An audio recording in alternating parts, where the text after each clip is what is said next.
Hola, hoy les voy a hablar de la termología y de la termodinámica.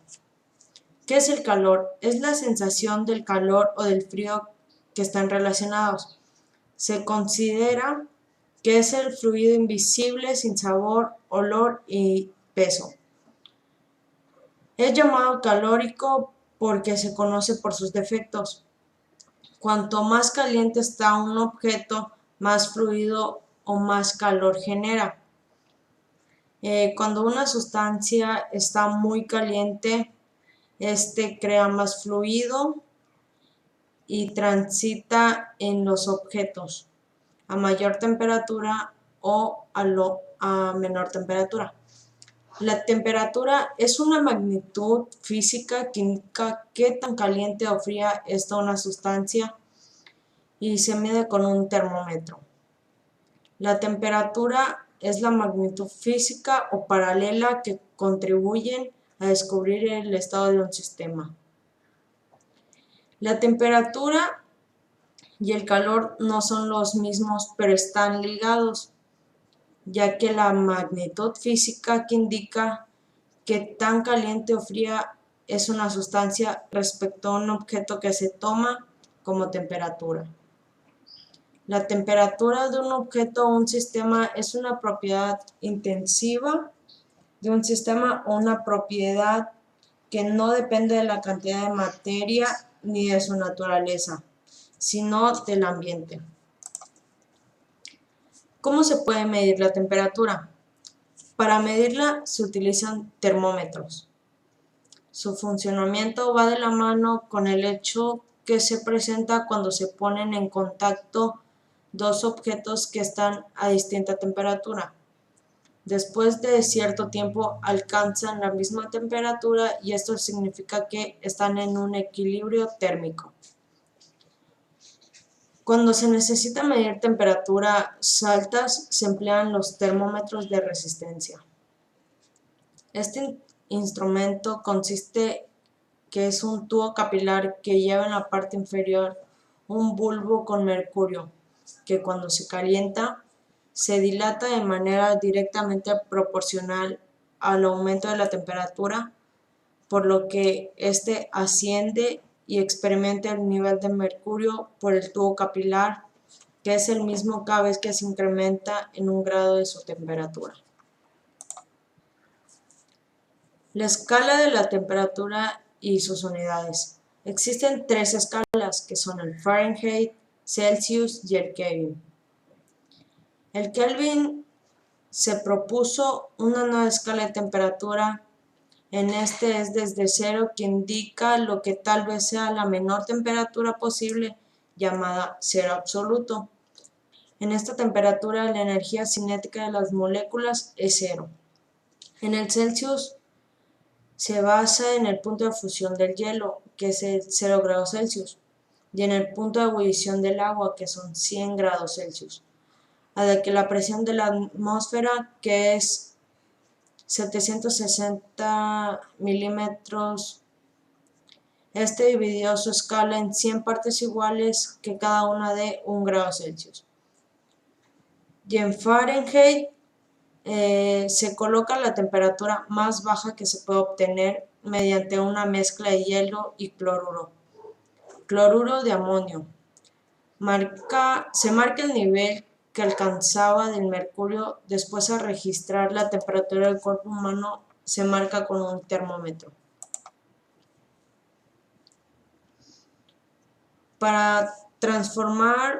Existen transformaciones de temperatura de una escala a otra.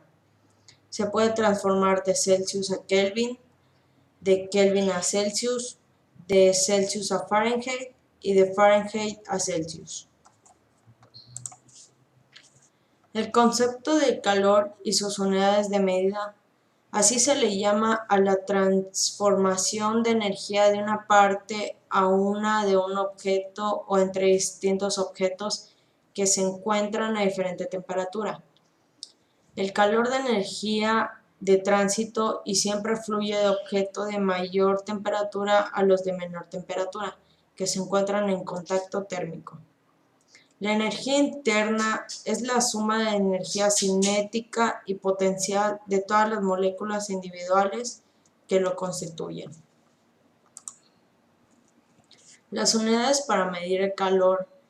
El calor es una forma de energía llamada energía calorífica. Las unidades para medirla son las mismas del trabajo mecánico y de la energía. En el sistema internacional se puede usar como Joule, que son newtons metros, o también se puede usar unidades de caloría, la kilocaloría o el BTU para medir el calor. La kilocaloría es un múltiplo de la caloría que equivale a una caloría por cada 1 kilogramo.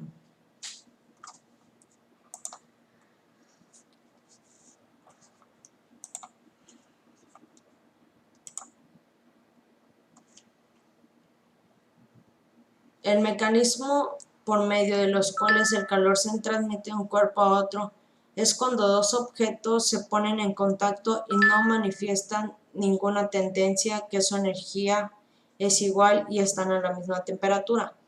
Pero si pones partes de un mismo objeto o varios en contacto, están más calientes unos que otros, así que todos van a aportar la misma temperatura y van a llegar a un equilibrio térmico.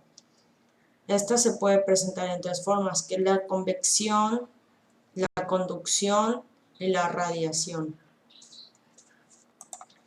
La conducción es la forma de transición del calor que se hace en medio de la conducción, ya que por la agitación del calor que se produce entre las moléculas de un objeto que se transfiere en forma sucesiva de una a otra molécula y así se van pasando hasta que llegue a la misma temperatura. La convección es el calentamiento en los líquidos y gases que se da por convección. Es la corriente que se establece entre dos puntos de una masa fluida cuando existen entre ellas una diferente temperatura. Por ejemplo, cuando pones a hervir una olla de agua caliente, el agua que está en el centro está más caliente y esa va ascendiendo y el agua fría va descendiendo. Y la radiación es la propagación del calor por medio de ondas electromagnéticas ejercidas incluso en el vacío a una magnitud de velocidad aproximada de 3000 km sobre segundo. El calor que nos da el Sol es por radiación, ya que las ondas caloríficas atraviesan el vacío que existe entre la Tierra y el Sol. Y ese sería el tema de la termología. Ahora vamos con termodinámica. La termodinámica tiene que ver igual con la dilatación. Está la dilatación irregular del agua, que es que cuando un objeto se dilata, aumenta su temperatura.